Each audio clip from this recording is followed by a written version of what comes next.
Le point sur la Covid-19 dans le monde avec d'abord l'Inde où le taux de récupération est passé à 98%. L'Allemagne a atteint 50 000 nouvelles contaminations par jour. L'Autriche qui prévoit des mesures de confinement et Bill Gates qui va financer le développement d'un vaccin israélien. Les détails avec Urvashi Bikalimani. L'Allemagne a enregistré un nombre record de nouvelles infections à la Covid-19 avec 50 196 cas supplémentaires en 24 heures. C'est la première fois que le seuil de 50 000 nouveaux cas quotidiens est franchi depuis le début de la pandémie. Le nombre de décès en 24 heures s'est à 235.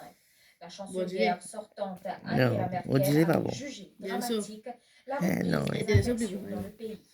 L'Autriche devrait d'ici quelques jours placer en confinement des millions de personnes non vaccinées alors que le pays fait face à une flambée inédite du nombre d'infections.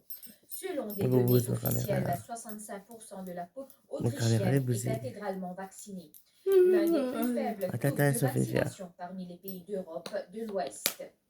La Coalition for Epidemic Preparedness Innovations, une organisation de lutte contre la COVID, cofondée par la fondation Bill and Melinda Gates, a accordé 4,3 millions de dollars à une société israélienne. Celle-ci travaille sur le développement d'un vaccin résistant aux variants. Le laboratoire devrait obtenir d'autres financements de la coalition à mesure que le projet avance vers les essais cliniques. La COP26 en Écosse doit officiellement prendre fin ce vendredi soir avec une dernière séance plénière à son agenda. La présentation de la décision finale sur laquelle les 197 États représentés à la conférence des parties sont parvenus à s'entendre. Ce, après 15 jours intenses de négociations, cette COP26 a été présentée comme la plus importante depuis celle de Paris.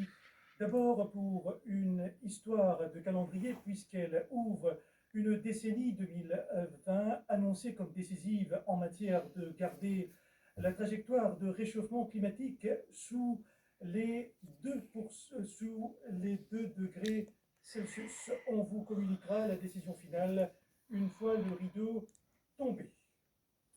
Et comme je vous le disais en titre, la capsule américaine Crew Dragon avec 4 astronautes à son bord s'est amarré à la Station spatiale internationale, a annoncé la NASA. Les États-Unis ont recommencé à envoyer des experts dans l'espace. Ils devraient passer environ 6 mois à bord de l'ISS pour mener des expériences scientifiques.